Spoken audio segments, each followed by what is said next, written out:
আমার না ভাবতে খুব কষ্ট হয়, এজন্য কাকের বাসায় কোকিলের ডিম। কিন্তু আমি যে প্রতিজ্ঞা নিয়ে এসেছি, আমি কি তা ছেড়ে দেব? ছেড়ে দেওয়ার জন্যই কি মাননীয় প্রধানমন্ত্রী আমাকে দিয়েছেন? নিশ্চয়ই না। প্রত্যেকটি বিষয়ে আমি খতিয়ে দেখব, প্রত্যেকটি বিষয়ে আমি আবারও এই দুর্নীতি হতে শুরু করে, স্বজনপ্রীতি হতে শুরু করে এবং শিক্ষা ব্যবস্থায় যে ধস নামিয়েছে সেগুলির বিষয়ে ব্যবস্থা একের পর এক নেবই। কিন্তু আমার নদীর স্রোত বহমান, এখানে তো আমার দেরি করার সময় নেই। যত তাড়াতাড়ি পারি তত তাড়াতাড়ি আমি আমার প্রজেকশন করে আমি আমার কাজ করতে পারি।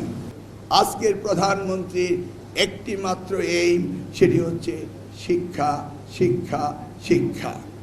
এ যাবৎ আমার 44 দিনের কর্মজীবনে প্রতিনিয়তই ওনার কাছ থেকে আদেশ আসছে কিভাবে এই শিক্ষা ব্যবস্থার মান উন্নয়ন করা যায়। অতএব আমার এই সেমিনারগুলো হচ্ছে, আপনাদের সাথে এই মিটিংগুলো হচ্ছে শিক্ষার মান উন্নয়ন। শিক্ষার মান উন্নয়ন করতে পারলেই আমাদের সকল সমস্যার সমাধান হবে। আমি বিশ্বাস করি, আমি জানি, আমি বুঝি, আমি দেখেছি যে বিগত সরকার শিক্ষাকে অবহেলার পাত্র হিসেবে গণ্য করেছিল। আজকে আপনারা যারা আমার সামনে বসে আছেন তাদের অধিকাংশই 2001 সালেও শিক্ষক ছিলেন, 1991 সালেও শিক্ষক ছিলেন, আজও অনেকেই শিক্ষক রয়েছেন। আপনারা যেই বিষয়টিকে গুরুত্ব দিচ্ছেন যে নকল, সেই বিষয়ে আপনারা প্রমাণ করেছেন সরকারের সদিচ্ছার সাথে আপনারা সম্পৃক্ত।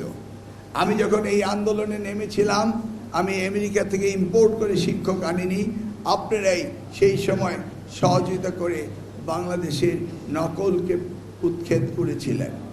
একই শিক্ষকগণ আবারও সরকার পরিবর্তন হওয়ার সাথে সাথে আবারও একই অধ্যায়ে আমরা ফিরে গিয়েছিলাম, but different mood of operation, not directly coping. এই যে ডিফারেন্ট মুড অফ অপারেশনে গিয়েছিলেন, তখন এই শিক্ষকরা নীরব ছিলেন, কারণ সরকার এই বিষয়টিকে এতটা গুরুত্ব দেয়নি। তাহলে আজকের এই প্রেক্ষাপটে প্রমাণিত হয় যে আমি কাকে দোষ দেব? ছাত্রদের? নিশ্চয়ই না। অভিভাবকদের? মোটেই হতে পারে না। শিক্ষকদের? কি করব? তাদেরকেও না। তাহলে দোষতে হবে কাদেরকে? ওই মধ্যের চেয়ারে যিনি এসে বসেন, শিক্ষা মন্ত্রণালয়ের দায়িত্ব নেন, তাকেই এই দায়িত্ব নিতে হবে। তার সদিচ্ছার উপরেই সব কিছু হয়। Am I right? তাহলে আপনারা বুঝতে পারেন আমার ইচ্ছা আগে 2001 থেকে 2006 কি ছিল। আজকে আবার শতবার আল্লাহর কাছে প্রার্থনা করে, আমার গবেষণা করে আমি যদি আবারও শিক্ষামন্ত্রী হতে পারি, বাংলাদেশকে কোন উচ্চতায় নিয়ে যাব সেই স্বপ্নকে সামনে রেখে আল্লাহর কাছে দোয়া করেছিলাম। রহমত নাজিল হয়েছিল জনাব তারেক রহমানের, এবং তিনি আমাকে এই দায়িত্বটি দিয়েছেন। অতএব আপনাদের বুঝতে হবে, এই শিক্ষা মন্ত্রণালয় আমার একটি ইবাদতখানা, এটা আমার একটি উপাসনালয়, এটি হচ্ছে আমার সদগায়ে জারিয়া পাওয়ার জায়গা। এখান থেকেই আমি চাই সদগায়ে জারিয়া নিয়ে আমার মৃত্যুর পরে যেন আমি জান্নাতুল ফেরদাউসে যেতে পারি।